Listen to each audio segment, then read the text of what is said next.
सामान्य जीवन में अगर हम देखें तो रस शब्द का सामान्य अर्थ जो है पेय पदार्थ से होता है। किसी भी अगर पेय पदार्थ को हम ग्रहण करें तो उससे किसी न किसी प्रकार के आनंद की अनुभूति होती है, जैसे खट्टा, मीठा, तीखा, कड़वा, किसी न किसी प्रकार के आनंद की अनुभूति होती है। तो उसी प्रकार अगर साहित्य के क्षेत्र में हम बात करें तो किसी भी काव्य या किसी भी पुस्तक या किसी भी रचना को पढ़ने से हमें जिस आनंद की अनुभूति होती है उसी को रस कहते हैं। यानी काव्य अथवा साहित्य को पढ़ने अथवा सुनने से हमें जिस आनंद की अनुभूति होती है उसी को रस कहते हैं। यानी रस शब्द का सामान्य अर्थ क्या होता है? रस शब्द का सामान्य अर्थ होता है आनंद। रस शब्द के बारे में अगर हम बात करें, केवल शब्द के बारे में, तो रस शब्द की उत्पत्ति श्री धातु से हुई है। संस्कृत के श्री धातु से रस शब्द की उत्पत्ति हुई है। ये जो है वन रक्षक परीक्षा में भी पूछा जा चुका है कि रस शब्द की उत्पत्ति जो है किस धातु से हुई है। तो रस शब्द की उत्पत्ति जो है संस्कृत के श्री धातु से हुई है। रस शब्द का सबसे पहले उल्लेख कहाँ से प्राप्त होता है? तो अगर हम ऋग्वेद की बात करें तो ऋग्वेद के 9वें मंडल में सोम देवता की चर्चा की गई। किसकी चर्चा की गई है? तो सोम देवता की चर्चा की गई है। सोम देवता जो है वनस्पति के देवता हैं। तो उसी ऋग्वेद के 9वें मंडल में सोम रस की भी चर्चा की गई है। यानी आर्यों का एक प्रिय पेय पदार्थ था जो वनस्पतियों का एक रस होता था या वनस्पतियों से बना हुआ एक प्रकार का रस होता था जिसको हम सोम रस कहते थे।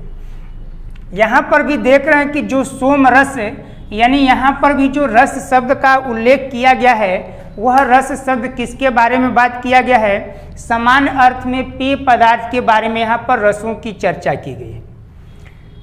इसके अलावा जो है अगर रस की हम बात करें तो ऋग्वेद के अलावा तैत्तरीय उपनिषद है।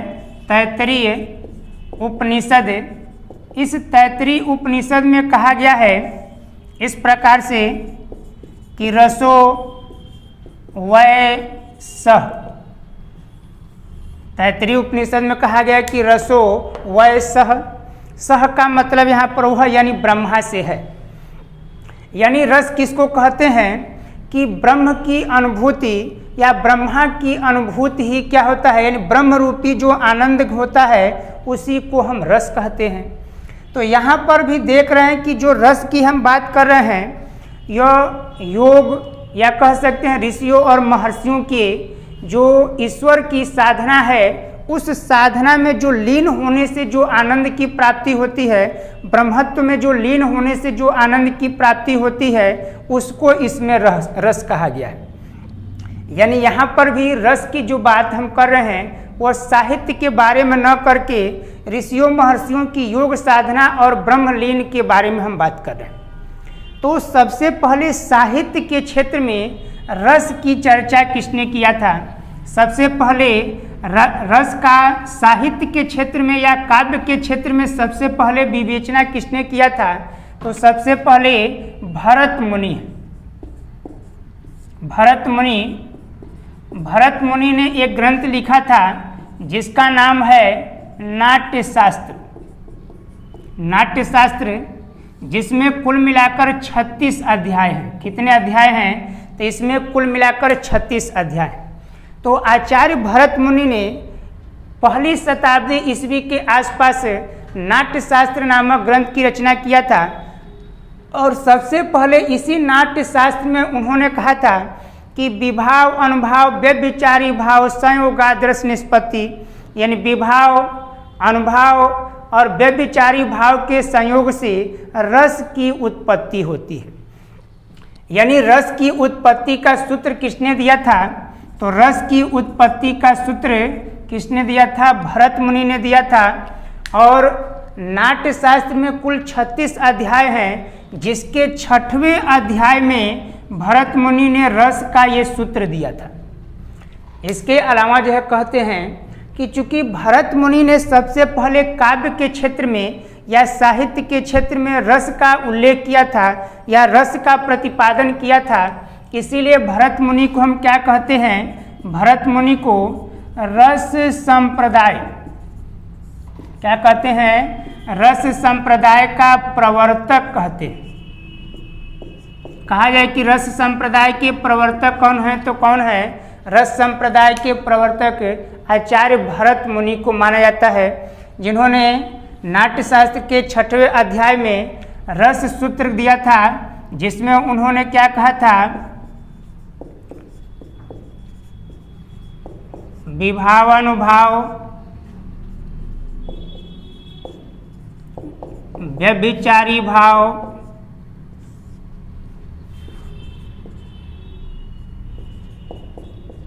संयोगाद्रस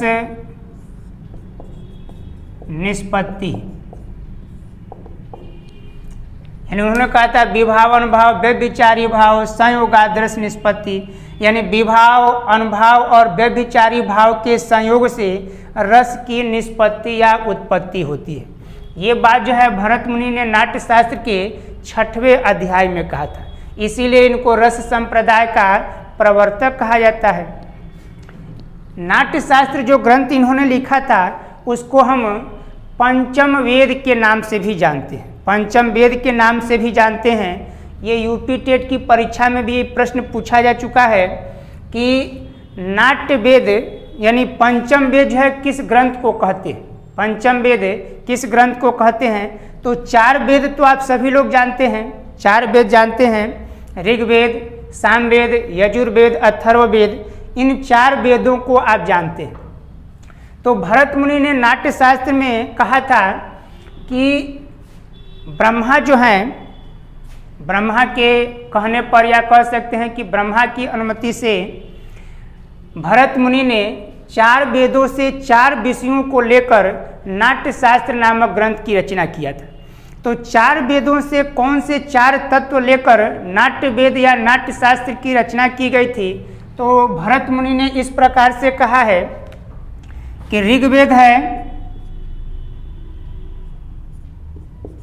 ऋग्वेद से उन्होंने पाठ लिया था, सामवेद से गान लिया था, यजुर्वेद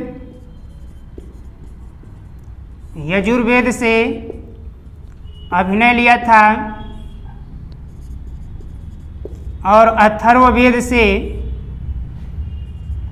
रस लिया था। यानी भरत मुनि के अनुसार ब्रह्मा के कहने पर या ब्रह्मा ने ऋग्वेद, सामवेद, यजुर्वेद और अथर्ववेद ये 4 वेदों से 4 विषयों को लेकर उन्होंने एक नए वेद की रचना किया, जिसको उन्होंने कहा, क्या कहा? उसको नाट्य वेद का, यानी नाट्य वेद यानी नाट्यशास्त्र की रचना उन्होंने इन 4 वेदों से 4 विषयों को लेकर किया था। इसलिए नाट्यशास्त्र को या नाटक को हम क्या कहते हैं? उसको हम पंचम वेद के नाम से भी जानते हैं। उसको हम क्या कहते हैं? उसको पंचम वेद कहते हैं। तो अगर ये कहा जाए कि नाटक को पंचम वेद किसने कहा था या पंचम वेद किस ग्रंथ को कहते हैं, तो नाट्यशास्त्र को हम पंचम वेद के नाम से भी जानते हैं। किसने कहा था? तो भरत मुनि ने कहा था। चलिए अब इसके आगे हम जानते हैं कि रस के संदर्भ में और भी अलग अलग विद्वानों के कुछ मत हैं या उनकी जो परिभाषाएं दी गई हैं उसके बारे में जानते हैं, जो अन्य परीक्षाओं में पूछे भी जा चुके हैं। एक पंक्ति कुछ इस प्रकार से है, वाक्यम रसात्मकम काव्यम। ये कई परीक्षाओं में पूछा जा चुका है कि वाक्यम रसात्मकम काव्यम, यानी रसात्मक वाक्य ही काव्य होता है। ऐसे पंक्ति दिया रहेगा कि वाक्यम रसात्मकम काव्यम किसने कहा था? तो ये परिभाषा किसने दिया था? आचार्य विश्वनाथ ने दिया था। किसने? आचार्य विश्वनाथ ने, जिनका एक बहुत ही प्रसिद्ध ग्रंथ है वह है साहित्य दर्पण। साहित्य दर्पण का बहुत ही प्रसिद्ध ग्रंथ है। इसी आचार्य विश्वनाथ के द्वारा जो है ये बात कही गई थी कि वाक्यम रसात्मकम काव्यम, यानी रसात्मक वाक्य ही क्या होता है, काव्य होता है। ये जो है बहुत सारे परीक्षाओं में पूछा जा चुका है, टेट की परीक्षा, यहाँ तक कि एसआई में, आरपीएफ एसआई में भी ये प्रश्न पूछा जा चुका है। इसके अलावा जो है एक इस प्रकार से है कि किसने जो है एकमात्र रस करुण रस को माना है, बाकी सभी रसों को वह क्या मानते हैं, करुण रस का ही भेद या विकार मानते हैं। तो किसने एकमात्र रस करुण रस माना है, उन्होंने इस प्रकार का एक पंक्ति कहा था, ये भवभूति हैं, इन्होंने कहा था एको रसः करुण एव। किसने, भवभूति ने कहा था कि एको रसः करुण एव निमित्त भेदा भेद। अभी उसमें और भी पंक्तियां हैं, लेकिन जितनी आवश्यकता है उतना ही बता रहे हैं कि एको रसः करुण एव, यानी भवभूति ने कहा था कि एकमात्र रस क्या है, करुण रस है, निमित्त भेदा भेद, बाकी सभी जो रस हैं वह इसी करुण रस के क्या हैं, उसी के निमित्त उसके भेद या उसके विकार है। तो अगर ये कहा जाए कि किसने जो है करुण रस को एकमात्र रस माना है, बाकी रसों को करुण रस का विकार माना है, तो वह भवभूति हैं। इन्होंने एक ग्रंथ लिखा था उत्तर रामचरितम, ये इनका बहुत ही प्रसिद्ध ग्रंथ है उत्तर रामचरितम, और इसी ग्रंथ में उन्होंने ये बात कहा था। ये उत्तर रामचरितम जो ग्रंथ है ये करुण रस प्रधान है, यानी इसमें करुण रस की प्रधानता है। अगला इसी में हम जानते हैं कि रसों का राजा किसको कहते हैं। इसके पहले हम एक और चीज़ जान लें कि ये जो भरत मुनि है, ये भरत मुनि ने जो नाट्य शास्त्र लिखा था, इस नाट्य शास्त्र में कुल उन्होंने कितने रसों का उल्लेख किया था। तो अगर पूछा जाए कि भरत मुनि ने कितने रस बताए थे, तो भरत मुनि ने सिर्फ 8 ही रस बताया था। भरत मुनि ने कितने रस बताए थे, तो भरत मुनि ने सिर्फ 8 ही रस बताया था, उन्होंने 9 रस नहीं बताया था।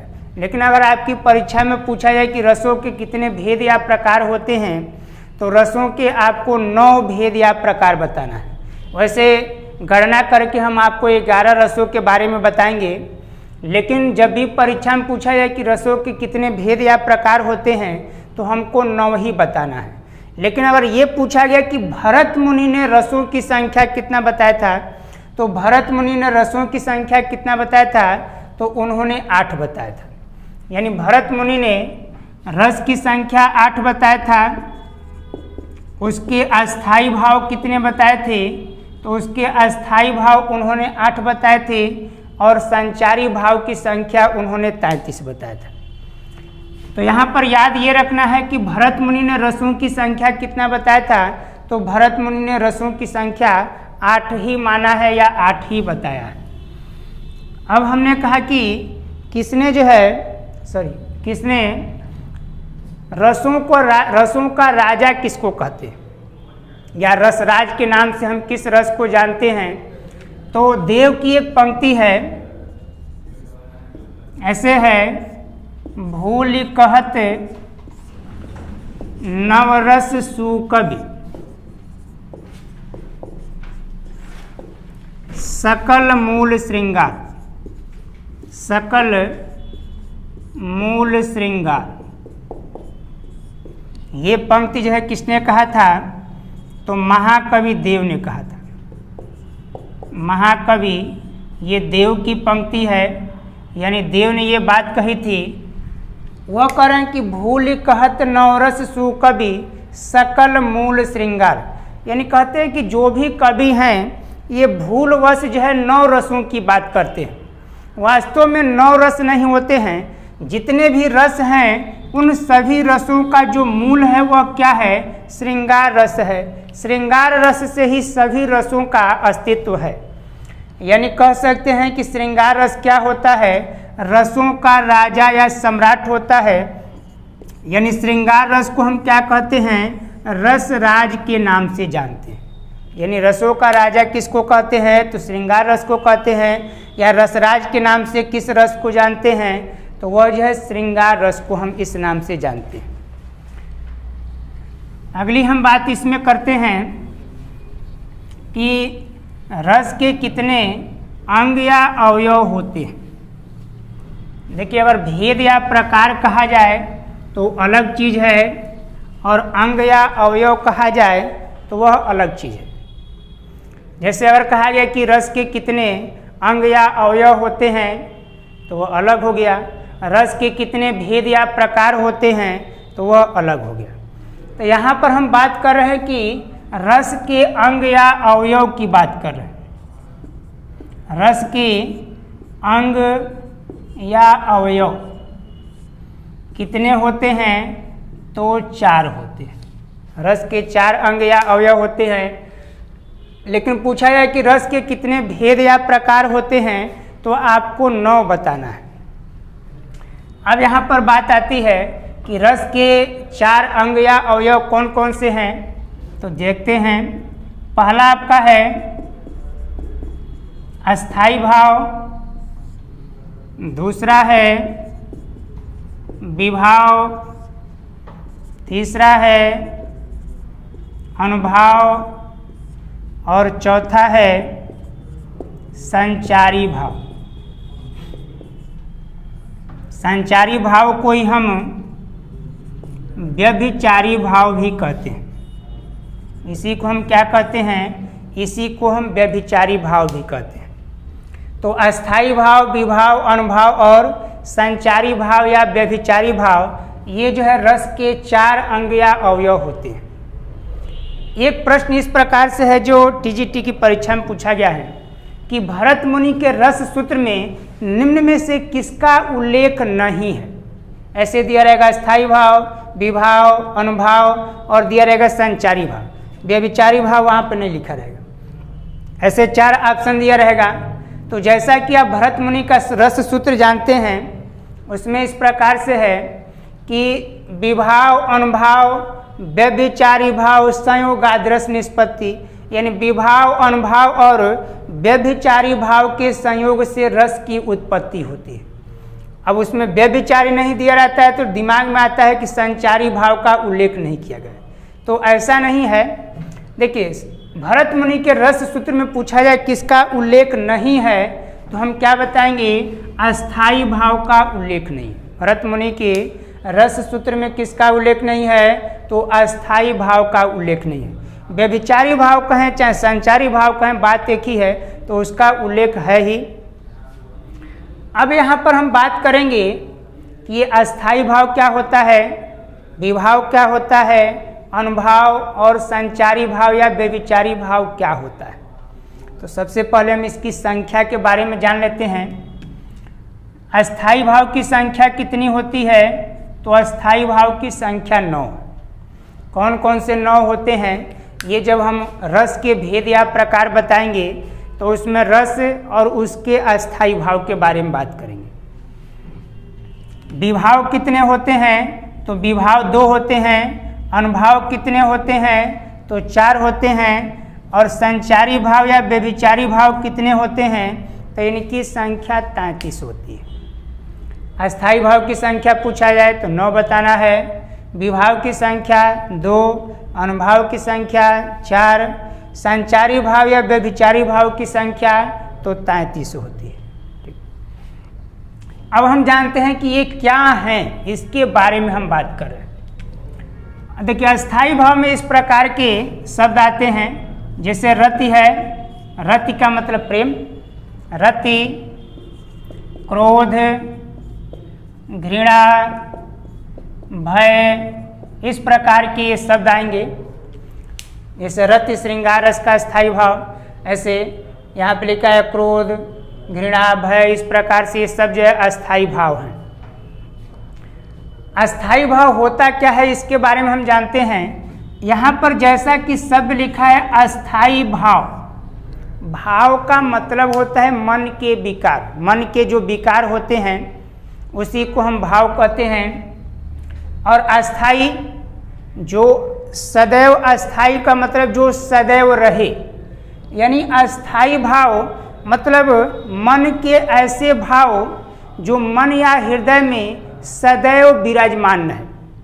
अस्थाई भाव की संख्या हमने कहा कि 9 होता है, यानी प्रत्येक मनुष्य के अंतर्गत या मन में या हृदय में 9 प्रकार के ऐसे भाव सदैव विराजमान रहते हैं। जैसे प्रेम, क्रोध, घृणा, ईर्ष्या, इस प्रकार के जो भाव हैं वह प्रत्येक मनुष्य के जन्म से ही जन्मजात उसको जो है वह भाव जो है मिले होते हैं, दैवी होते हैं, ईश्वर द्वारा प्रदत्त होते हैं। तो प्रत्येक मनुष्य के हृदय में 9 प्रकार के भाव सदैव अस्थायी रूप से विराजमान होते हैं, लेकिन वह शांत अवस्था में होते हैं।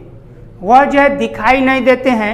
आपके भी मन में है, हमारे भी मन में है, हर व्यक्ति के मन में वह सुषुप्त अवस्था में, शांत अवस्था में अस्थायी रूप से दबे हुए भाव के रूप में जो है मन या हृदय में विराजमान होता है।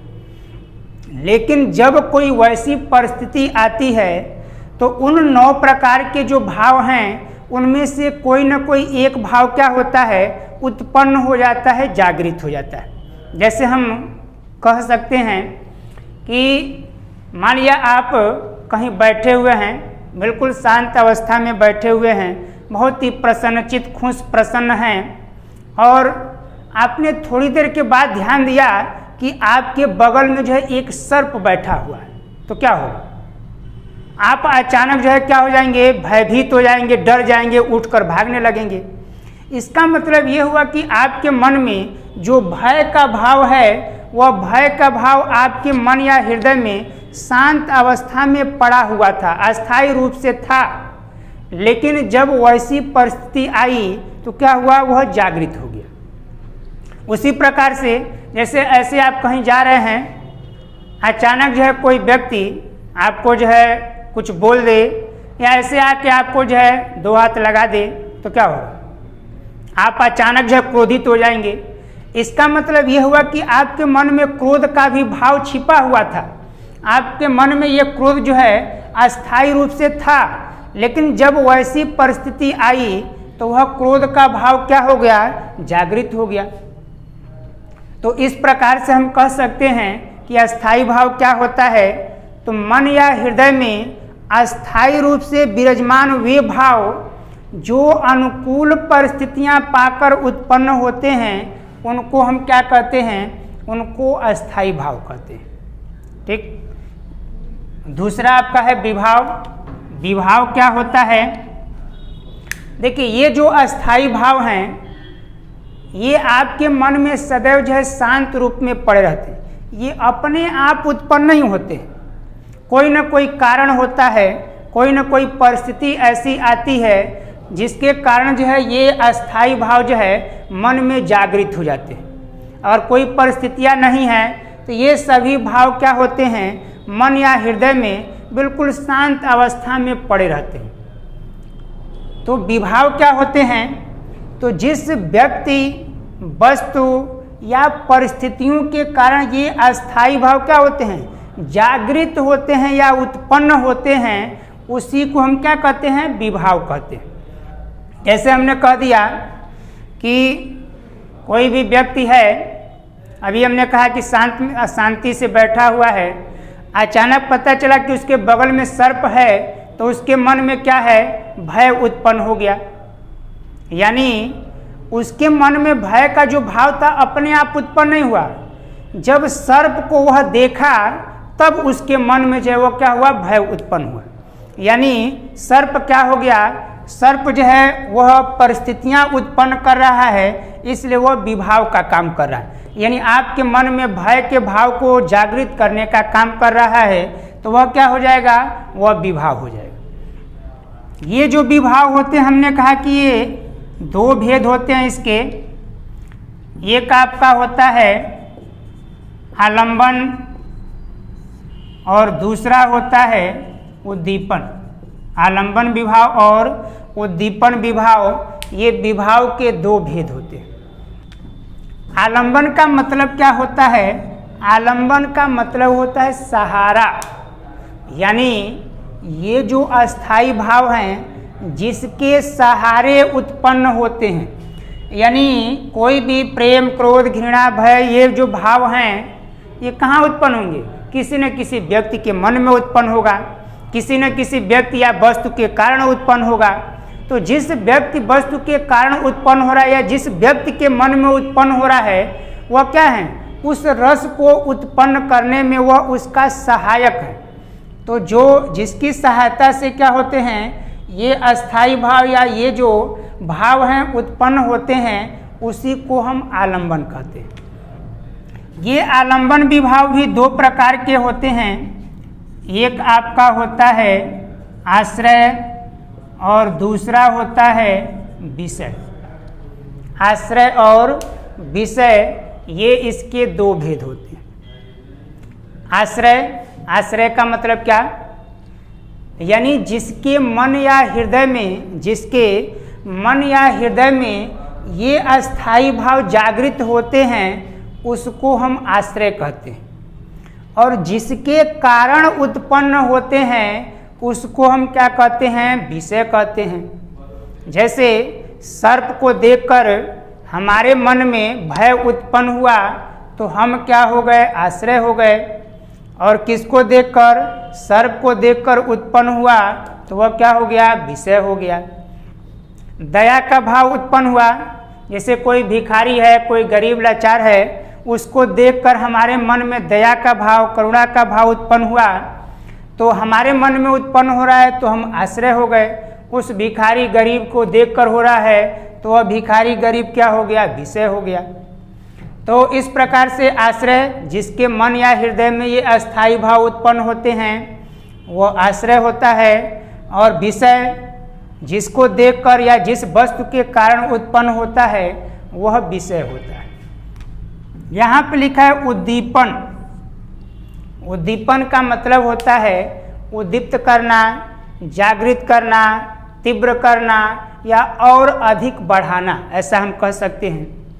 मतलब ये हुआ कि अगर आपके मन में कोई भी भाव उत्पन्न हो गया तो उस भाव को और अधिक बढ़ाने का कार्य जो करे या उसको और अधिक उद्दीप्त या तीव्र करने का जो कार्य करे उसी को हम क्या कहते हैं? उसी को उद्दीपन विभाव कहते हैं। जैसे मान लीजिए हम सर्प की ही बात कर रहे हैं तो आपके मन में भय हमेशा विराजमान रहता है। हर परिस्थिति में, हर अवस्था में आपके मन में ये अस्थाई भाव सदैव विराजमान रहते हैं। तो जैसा कि हमने कहा कि मानिए आप शांत अवस्था में बैठे हैं, आपके बगल में कोई सर्प है, आप उसको जैसे ही देखें तो आपके मन में भय उत्पन्न हो गया। यानी आपके मन में भय उत्पन्न हो गया तो आप आश्रय हो गए। सर्प को देखकर उत्पन्न हुआ तो सर्प विषय हो गया। और आप डर कर मानिए भागने लगे, पीछे मुड़कर आप देख रहे हैं तो मानिए सर्प जो है दूसरी तरफ जा रहा है, तो सर्प दूसरी तरफ भाग रहा है, इसका मतलब आपका मन में डर क्या हो जाएगा? कम हो जाएगा। लेकिन जैसे आप सर्प से डर कर भागे और पीछे मुड़कर देख रहे हैं तो पता चला कि सर्प भी आपके पीछे दौड़ रहा है, तो क्या होगा? आपके मन में भय का जो भाव है वह और अधिक बढ़ जाएगा। यानी सर्प का आपके पीछे दौड़ना आपके भय को क्या कर रहा है? और अधिक बढ़ाने का कार्य कर रहा है। तो वहाँ पर वो किस चीज़ का कार्य कर रहा है? उद्दीपन का कार्य कर रहा है। यानी आपके मन में जो भय है उसको वह और अधिक बढ़ाने का कार्य कर रहा है, तो उसको हम क्या कहेंगे? उसको उद्दीपन विभाव कहेंगे। जैसे हम इसको एक एग्जाम्पल से समझेंगे इस प्रकार से। एक वाक्य है, इस तरह से लिखा है, एकांत पुष्पित तथा सुगंधित उद्यान में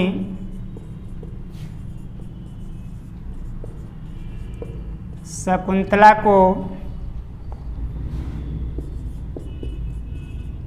देखकर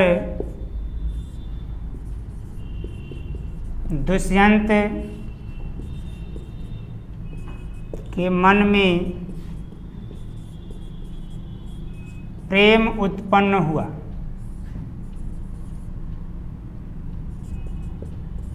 इस प्रकार से मान लीजिए वाक्य दिया गया है। अब इसमें आपसे पूछा गया कि उपयुक्त वाक्य में अस्थाई भाव क्या है, आश्रय कौन है, विषय कौन है और उद्दीपन का कार्य कौन कर रहा है। तो यहाँ पर देख रहे हैं कि मन या हृदय में क्या उत्पन्न हो रहा है, मन या हृदय में प्रेम उत्पन्न हो रहा है। प्रेम का मतलब रति, रति या प्रेम बात एक ही। तो प्रेम उत्पन्न हो रहा है, इसका मतलब ये हुआ कि यहाँ पर अस्थाई भाव क्या है, रति है, मतलब रस जो है श्रृंगार है। दूसरी चीज है कि जिसके मन या हृदय में ये रति यानी प्रेम उत्पन्न होगा उसको हम आश्रय कहेंगे। तो इसमें से किसके मन में उत्पन्न हो रहा है, तो यहाँ पर देख रहे हैं, कह रहे हैं कि दुष्यंत के मन या हृदय में उत्पन्न हो रहा है। तो दुष्यंत के मन या हृदय में उत्पन्न हो रहा है, तो दुष्यंत यहाँ पर क्या हो गए, आश्रय हो गए। यानी आश्रय कौन है, तो आश्रय जो है दुष्यंत हैं जिसके मन या हृदय में उत्पन्न हो रहा है। अब दूसरी चीज है कि जिसके कारण उत्पन्न होता है उसको विषय कहते हैं। तो किसको देखकर उत्पन्न हो रहा है, तो यहाँ पर शकुंतला को देखकर जो है दुष्यंत के मन में प्रेम उत्पन्न हो रहा है। तो शकुंतला के कारण उत्पन्न हो रहा है, तो शकुंतला यहाँ पर क्या हो जाएगी, शकुंतला जो है विषय हो जाएगी। शकुंतला क्या है, शकुंतला यहाँ पर विषय है जिसके मन या हृदय में जिसके कारण जो है मन या हृदय में प्रेम उत्पन्न हो रहा है। अब उद्दीपन का काम कौन कर रहा है, उद्दीपन का कार्य इसमें कौन कर रहा है। उद्दीपन का मतलब यह है कि दुष्यंत के मन या हृदय में जो प्रेम का भाव है उसको और अधिक बढ़ाने या तीव्र करने का कार्य कौन कर रहा है, तो वह कौन सा है, एकांत, पुष्पित तथा सुगंधित उद्यान। ये ऐसी परिस्थितियां हैं जो क्या कर रही हैं, दुष्यंत के मन में प्रेम के भाव को और अधिक बढ़ाने का कार्य कर रही हैं। जैसे मान लीजिए अगर वही शकुंतला है, अगर किसी बिल्कुल कबाड़े जगह पे बैठी हो तो आपके मन में क्या उत्पन्न होता है, दुष्यंत के मन में क्या उत्पन्न होता है, तो वह परिस्थितियां क्या कर रही हैं, उसके मन में जो है प्रेम के भाव को और अधिक बढ़ाने का कार्य कर रही हैं। तो उद्दीपन यहाँ पर क्या है, एकांत, सुगंधित तथा पुष्पित उद्यान। तो इससे आप समझ गए होंगे कि इसमें अस्थाई भाव, विभाव, आलंबन, उद्दीपन, आश्रय और विषय ये क्या होते हैं। चलिए अगले टॉपिक से इसमें हम जानते हैं विभाव क्या होता है। अगला है विभाव।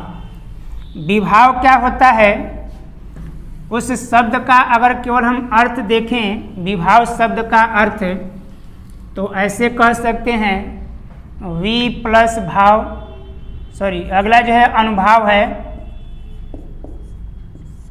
विभाव के बाद अगला आपका है तीसरा अनुभाव। अनुभाव का मतलब हो गया, ये हो गया अनु प्लस भाव। अनु मतलब बाद में, और भाव का मतलब भाव यानी प्रेम, क्रोध, घृणा, ये सब भाव हैं। यानी अनुभाव का मतलब कि जो मन में भाव है उसके उत्पन्न होने के बाद, अनु मतलब बाद में या पीछे, यानी जो भाव है मन में उसके उत्पन्न होने के बाद। तो अनुभाव क्या होते हैं, जैसे हमने कहा कि अस्थाई भाव प्रत्येक मनुष्य के हृदय में अस्थाई रूप से विराजमान होते हैं और अनुकूल परिस्थितियां पाकर उत्पन्न होते हैं।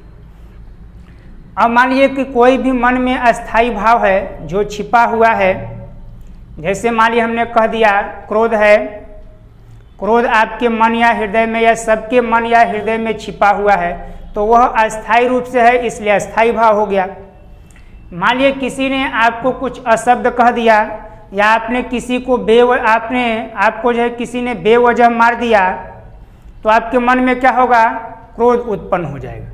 तो आपके मन में क्रोध उत्पन्न हो गया, उस व्यक्ति के दुर्व्यवहार के कारण तो वह व्यक्ति या उसका जो कार्य इत्यादि है वह क्या है, वह विभाव है। लेकिन जब आपके मन में क्रोध उत्पन्न हो गया तो क्रोध उत्पन्न होने के बाद जो भी आप क्रियाकलाप करते हैं वह सभी क्या होता है, अनुभाव होता है। यानी आपके मन में जो भाव है वह उत्पन्न होने के बाद बाहरी चेष्टाओं के माध्यम से उस क्रोध को आप जिस प्रकार से प्रकट करते हैं वही अनुभाव होते हैं। जैसे हमने क्रोध की बात की, जैसे मान लीजिए क्रोधित हो गए तो क्रोध को प्रकट करने के सभी लोगों के अलग अलग तरीके हैं। जैसे कुछ व्यक्ति हैं जब क्रोधित होते हैं तो क्या करते हैं, जब क्रोधित होते हैं तो उनकी आंखें लाल हो जाती हैं। यानी उनकी आंखें लाल होना क्या बता रहा है कि वह व्यक्ति क्रोधित है। यानी उसके क्रोध को बाह्य रूप में प्रकट करने का कार्य क्या कर रहा है, उसकी लाल आंखें कर रही हैं, तो वह क्या हो जाएगा, अनुभाव हो जाएगा। कुछ व्यक्ति हैं जब बहुत ज़्यादा क्रोधित होते हैं तो सामने वाले से लड़ाई झगड़ा करने लगते हैं, गाली गलौज करने लगते हैं, तो ये भी क्या है, ये भी जो है क्रोध को प्रकट करने का एक तरीका है। तो ये सभी भी क्या हो जाएंगे, अनुभाव हो जाएंगे। बहुत सारे तरीके से हम चाहें तो अपने मन के भाव को बाह्य रूप में प्रकट कर सकते हैं। कुछ व्यक्ति होते हैं जब बहुत ज़्यादा क्रोधित होते हैं तो बिल्कुल मौन हो जाते हैं, बिल्कुल शांत हो जाते हैं, बोलना छोड़ देते हैं, इस प्रकार से तो वह भी क्रोध को हम प्रकट कर रहे हैं। कुछ व्यक्ति होते हैं जब बहुत अधिक क्रोधित होते हैं तो जो है उनके शरीर में कंपन होने लगता है, यानी वो कांपने लगते हैं, वह भी जो है क्रोध को एक तरह से प्रकट कर रहे हैं। तो बहुत प्रकार से हम अपने क्रोध को बाह्य रूप में प्रकट कर सकते हैं। तो मन के भावों को हम जिन जिन प्रकारों से, जिन माध्यमों से हम प्रकट कर रहे हैं वह सभी क्या होते हैं, वह सभी अनुभाव होते हैं। ये अनुभाव जो है 4 प्रकार के होते हैं। एक आपका होता है सात्विक, दूसरा आपका होता है वाचिक, तीसरा होता है कायिक और चौथा होता है आहारी। ये 4 प्रकार के होते हैं। ये जो आपका सात्विक है इसको हम अप्रयत्नज भी कहते हैं, और ये जो कायिक है इसको हम प्रयत्नज भी कहते हैं। ऐसे नाम इसके अलग अलग हैं, इसमें और भी। तो सात्विक क्या होता है, सात्विक अनुभाव, यानी कोई भी व्यक्ति है उसके मन में अगर कोई भी भाव उत्पन्न होता है तो उसके मन में उत्पन्न होने वाले भावों को यदि स्वतः अपने आप ही मन के भावों को बाह्य रूप में अगर प्रकट करने वाले जो क्रियाकलाप हैं उन्हीं को हम क्या कहते हैं, सात्विक कहते हैं। जैसे आप बहुत अधिक दुखी हो गए तो आँख से आंसू आना, आप जो है चाह कर भी अपने आँखों से जो आंसू है, जो दर्द है, तो उसको रोक नहीं सकते। यानी आँख से आंसू क्या है, वह अपने आप ही आ जाते हैं। तो जो मन के भावों को अपने आप स्वतः ही प्रकट कर दे उसको हम क्या कहते हैं, सात्विक कहते हैं। आप बहुत अधिक जो है दुखी हैं तो आँख से आंसू आ गया, आप जो है बहुत ज़्यादा भयभीत हैं तो शरीर में कंपन होना, रोंगटे खड़े हो जाना, इस प्रकार से पसीना होना, ये सभी क्या हैं, यह सब अपने आप स्वतः ही होते हैं और मन के भावों को अपने आप ही प्रकट कर देते हैं। मान लीजिए कि आप क्रोधित हो गए तो आप अपने क्रोध को जो है बोल के प्रकट करते, जैसे जोर जोर से चिल्लाते हैं, किसी से गाली गलौज करते हैं, बोलते हैं, आपकी आवाज़ जो है ऊंची हो जाती है, तो वह क्या कर रहा है, वह आपके मन के क्रोध को प्रकट कर रहा है। यानी आप अपने मन के क्रोध को कैसे प्रकट कर रहे हैं, बोलकर प्रकट कर रहे हैं। तो अगर बोलकर हम अपने मन के भावों को प्रकट करें तो वह क्या होता है, वह वाचिक होता है, जो बोलकर हम प्रकट करते हैं। जैसे मान लीजिए आप किसी से घृणा ही करते हैं और जाकर उससे कह दिए कि हम तुमको पसंद नहीं करते हैं, या कह दे आई हेट यू, कुछ भी मान लिया आप बोलते हैं, तो उसके प्रति जो आपके मन में भाव है उसको आपने बोलकर प्रकट कर दिया, तो वह क्या हो गया, वह वाचिक हो गया। यानी बोलकर हम अपने मन के भावों को प्रकट करें तो वाचिक है। किसी से आप प्रेम करते हैं, आपने जो है अपने मन के भाव को जाकर बोलकर प्रकट कर दिया तो वह भी वाचिक हो गया। तो बोलकर जो भी हम अपने मन के भावों को प्रकट करते हैं वह किसके अंतर्गत आते हैं, वह वाचिक अनुभाव के अंतर्गत आते हैं। अगला है कायिक। कायिक मतलब, काया मतलब शरीर, तो शरीर के माध्यम से या शारीरिक चेष्टाओं के माध्यम से जो भी हम अपने मन के भावों को प्रकट करते हैं वह क्या होता है, वह सभी जो है कायिक होते हैं। जैसे मान लीजिए कि आप बहुत ज़्यादा क्रोधित हो गए तो सामने वाले से लड़ाई झगड़ा कर लेना, यानी सामने वाले से लड़ाई कर लिए तो वह क्या है, आप अपने मन के भाव को क्या है उस लड़ाई के माध्यम से प्रयोग मतलब अपने अभिव्यक्त कर रहे हैं। मान लीजिए कि आप बहुत ज़्यादा क्रोधित हैं, कोई आपसे खाना दिया, आपने खाना इधर उधर फेंक दिया, या कोई वस्तु है उसको पटक के इधर उधर फोड़ दिया, तो वह क्या कर रहे हैं, आप अपनी शारीरिक क्रियाकलापों या चेष्टाओं के माध्यम से अपने मन के भाव को प्रकट कर रहे हैं, तो वह सभी क्या हो जाएंगे, वह सब कायिक हो जाएंगे। कुछ लोग क्रोध में क्या करते हैं, अपना सर पटकते हैं, इस प्रकार से बहुत सारे क्रियाकलाप करते हैं शारीरिक चेष्टाओं के माध्यम से। तो शारीरिक चेष्टाओं के या शारीरिक क्रियाकलापों के माध्यम से जो हम अपने मन के भावों को प्रकट करते हैं वह क्या होता है, वह कायिक होता है। आहार्य, आहार्य का मतलब जो है वेशभूषा होता है। वेशभूषा, पहनावा, ढंग, चलन, ये सब जो है आहार्य के अंतर्गत आते हैं। तो आपके वेशभूषा, पहनावा, ढंग, चलन से भी आपके मन के भाव क्या होते हैं, बाह्य रूप में प्रकट होते हैं या प्रदर्शित होते हैं। जैसे आप बहुत ही सूट बूट लगा के बिल्कुल बन ठन के जो है कहीं जा रहे हैं तो देख कर ही कोई कहेगा लग रहा है कोई पार्टी उटी में जा रहे हैं। तो मतलब यह है कि आप प्रसन्नचित मुद्रा में या प्रसन्नचित या किसी अच्छे खुशनुमा माहौल में आप जा रहे हैं। ऐसे मान लीजिए कोई भी व्यक्ति है, बिल्कुल उसके फटे पुराने चिथड़े कपड़े हैं, तो उसको वेशभूषा को देखकर आपको क्या होता है, मन में दया की भावना उत्पन्न हो गई। तो इसका मतलब उसके जो आंतरिक भाव हैं उसके वेशभूषा के माध्यम से भी पता चल रहा है।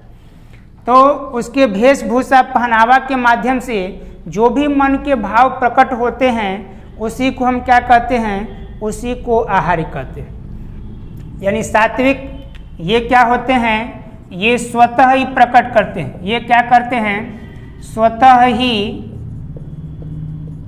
मन के भावों को प्रकट करते हैं। अपने आप मन के भाव को प्रकट कर देंगे, उसको आप जो है रोक नहीं सकते हैं या आपके बस में नहीं होता है। वाचिक जो होता है बोलकर जो अपने मन के भावों को अभिव्यक्त करते हैं वह वाचिक के अंतर्गत होता है। ये जो है शारीरिक क्रियाकलाप के माध्यम से, शारीरिक क्रियाकलाप के माध्यम से जो अपने मन के भाव को प्रकट करते हैं वह कायिक होता है। और वेशभूषा जो होता है, वेशभूषा के माध्यम से जो अपने मन के भावों को प्रकट करते हैं वह आहार्य के अंतर्गत आता है। चौथा इसमें आपका है अनुभाव के बाद वह है संचारी भाव या व्यभिचारी भाव। क्या है, चौथा आपका है संचारी भाव या इसी को हम व्यभिचारी भाव भी कहते हैं। संचारी भाव या व्यभिचारी भाव, इसका नाम लिखा है संचारी भाव, यानी संचरण करने वाले, आने जाने वाले, यानी मन के वे भाव जो सभी रसों में आते जाते रहते हैं। मन के वे भाव जो सभी रसों में आते जाते रहते हैं और उस रस को उत्पन्न करने के पश्चात प्रायः लुप्त हो जाते हैं, उसको हम क्या कहते हैं, उसको हम संचारी भाव कहते हैं। संचारी भाव की संख्या कितनी होती है, संचारी भाव की संख्या जो है 33 होती है। संचारी भाव की संख्या कितनी है? 33 है। वैसे इसके अलावा भी और भी संचारी भाव अलग अलग विद्वानों ने बताया है। 34वां जो संचारी भाव है वह छल बताया गया है। इसके अलावा जो है 35वां जो संचारी भाव है वह चकपकाहट बताया गया है। ये अलग अलग विद्वानों के द्वारा बताया गया है। महाकवि देव ने भी 34वां संचारी भाव छल बताया है। रामचंद्र शुक्ल ने 35वां जो है चकपकाहट को बताया है। तो इसके अलावा और भी मतलब छल और उसके अलावा भी माने गए हैं, लेकिन हमको ध्यान रखना है 33 जो भरत मुनि ने बताया। 33 संचारी भाव होते हैं जो भरत मुनि ने बताया है। और ये क्या होते हैं? सभी रसों में आते जाते रहते हैं। यानी जो संचारी भाव हैं, जो रस हैं, जैसे श्रृंगार रस है, करुण रस है, वीर रस है, अद्भुत रस है, इन सभी रसों में क्या हैं? ये आते जाते रहते हैं। अब जैसे मान लीजिए हम आपको बात करें, मान लीजिए एक व्यक्ति है जिससे आप बहुत प्रेम करते हैं या उससे बहुत ही लगाव है, और दूसरा जो व्यक्ति है वह आपका शत्रु है जिससे आप घृणा करते हैं। अब यहाँ पर देखिए, अब मान लीजिए कि जिससे आप बहुत प्रेम करते हैं, जो आपका बहुत प्रिय है, उससे आप क्रोधित हैं, यानी उसके प्रति आपके मन में क्रोध की भावना है। और दूसरा वह व्यक्ति है जो आपका शत्रु है, उसके प्रति आपके मन में क्रोध की भावना है। तो उन दोनों क्रोधों में आपके मन में कौन से भाव उत्पन्न होंगे और फिर समाप्त हो जाएंगे? संचारी भाव क्या होते हैं? मन में उत्पन्न होते हैं फिर समाप्त हो जाते हैं। तो क्रोध की स्थिति जब हम देखें तो जो आपका बहुत प्रिय व्यक्ति होगा उससे जब आप क्रोधित होंगे तो कभी भी उसका आप अहित नहीं सोचेंगे। ऐसा कभी नहीं सोचेंगे कि उसकी मृत्यु हो जाए या उसका कुछ अहित हो जाए, उसका हाथ पैर टूट जाए या कुछ भी ऐसा अशुभ उसके बारे में नहीं सोचेंगे। हो सकता है कि जो क्रोध है वह क्रोध जो अपने प्रिय के प्रति है उसमें एक प्रकार का प्रेम छुपा हो, एक प्रकार की खिन्नता छिपी हुई है, यानी उस क्रोध में उसका अहित नहीं सोचते। आपका मित्र ही कोई है, अगर उसके प्रति कितना भी क्रोधित हैं, अगर उसके साथ कोई दुर्घटना हो जाए तो तुरंत क्या करते हैं? आप सब अपना क्रोध भूलकर तुरंत उससे मिलने चले जाते हैं, उसका हाल चाल लेने चले जाते हैं, यानी क्रोध आपका तुरंत लुप्त हो गया। लेकिन अगर कोई आपका शत्रु है, उसके प्रति यदि आप क्रोधित हैं तो वह क्रोध क्या होता है? वह अस्थायी होता है। यदि आपके शत्रु का कुछ अहित होता है तो आपको उसमें खुशी मिलती है, या तो आप अपने शत्रु का अहित सोचते हैं। देखिए यहाँ पर क्रोध एक ही है, लेकिन दो अलग अलग परिस्थितियों में क्या हो गया? उसके भाव बदल गए, यानी मन में संचरण करने वाले जो भाव हैं वह दोनों जगह अलग अलग हैं। एक जगह उसका अहित है, उसका अशुभ है, उसका कुछ भी अहित हो जाए तो आपको जो है सुकून मिल रहा है, और दूसरी तरफ आपका कोई प्रिय व्यक्ति है, उसके क्रोध के प्रति अगर उससे कुछ भी अहित होता है, कुछ भी हानि होती है तो उसका आप नहीं चाहते। यानी मन में संचरण करने वाले वे भाव जो क्या है सभी रसों में आते जाते रहते हैं और वह भाव उत्पन्न होते हैं फिर लुप्त हो जाते हैं, ऐसे भावों को हम क्या कहते हैं? ऐसे भावों को हम संचारी भाव या व्यभिचारी भाव कहते हैं। अब यहाँ पर हमने रस के अंग या अवयव जाना। अगले टॉपिक में जब हम पढ़ेंगे तो उसमें हम लोग ये जानेंगे कि रस के कितने भेद या प्रकार होते हैं।